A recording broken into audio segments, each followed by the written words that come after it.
मेरा नाम अब्दुल गफ़्फ़ार, पूरा नाम अब्दुल गफ़्फ़ार अंसारी है और मुझे अब्दुल गफ़्फ़ार झंडे वालों के नाम से जाना जाता है।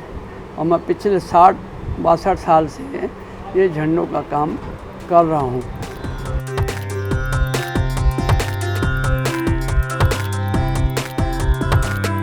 देखिए 60 साल पहले मैं पार्टियों के झंडे बनाता था, जैसे कांग्रेस पार्टी है, जनसंघ पार्टी थी और जनता पार्टी थी। उन लोगों के मैं झंडे बनाता था। फिर इमरजेंसी लगी तो फिर इंडिया का झंडा, मैंने सबसे पहले इंडिया का झंडा इमरजेंसी में बनाया था।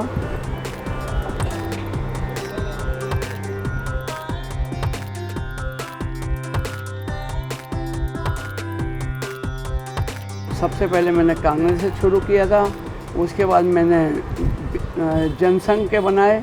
अटल बिहारी जी के जनसंघ में थे, एडवाणी जी थे, उनका भी मैंने काम किया।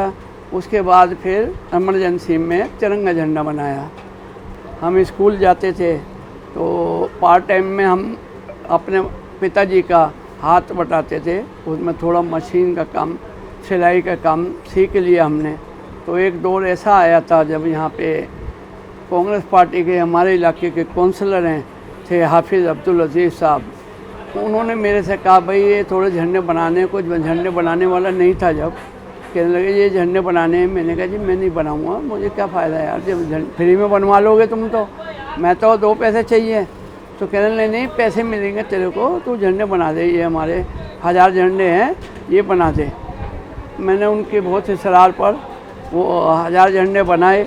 तो उन्होंने मेरे को उस समय 500 रुपये दिए।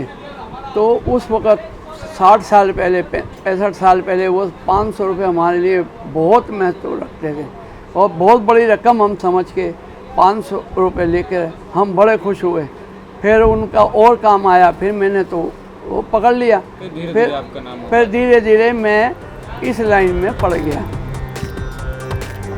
उसमें देखो इमरजेंसी जब लगी थी तो लोग परेशान थे उससे।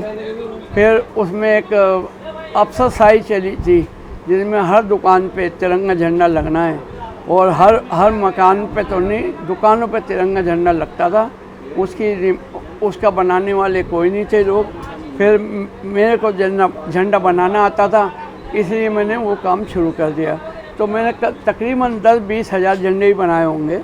तो उस वक़्त से मेरा नाम शुरू हो गया गफ़्फ़ार भाई झंडे वाला। जैसे ये मोदी जी का आह्वान है, उसको पूरा करना है, उसके लिए हम जुटे हुए हैं, रात दिन काम करा है हमने, पूरी मेहनत करी है। हमारा आह्वान था 1 करोड़ झंडे बनाने का हमारा टारगेट था, हम वो पूरा कर चुके हैं। मोदी जी के लिए, उनकी शान बान के लिए, घर घर तिरंगा पहुंचाने के लिए हम इस मेहनत से जुटे हुए हैं। रात दिन हम काम कर रहे हैं, 2 शिफ्टों में काम करते हैं। हमारे पास 2-2.5 हज़ार वर्कर इस वक्त काम कर रहे हैं। अब ये 2 दिन बचे हैं और हमने 1 करोड़ का टारगेट पार कर लिया है। ऐसा तिरंगा जैसा अब बना है, जैसे अब डिमांड आई है, मैंने अपने भविष्य में कभी नहीं देखी। इतना भयंकर डिमांड है कि अभी भी सैकड़ों लोग बाहर खड़े हैं और झंडे का इंतज़ार कर रहे हैं। मेरे पास रॉ मटेरियल ख़त्म हो चुका है, वो परेशान है, झंडा नहीं मिल पा रहा है उनको।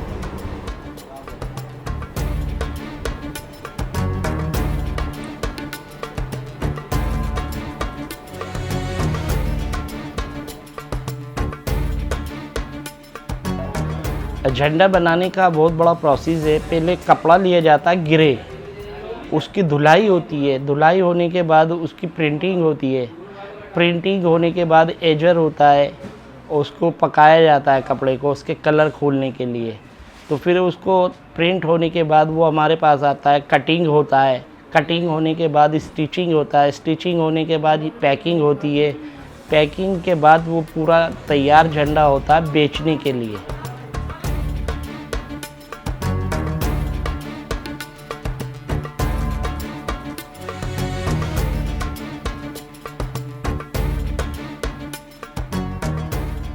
देखिए सर, पिछले नॉर्मल दिनों में तो हम बनाते थे 1.5 से 2 लाख झंडा इंडिपेंडेंस डे पे।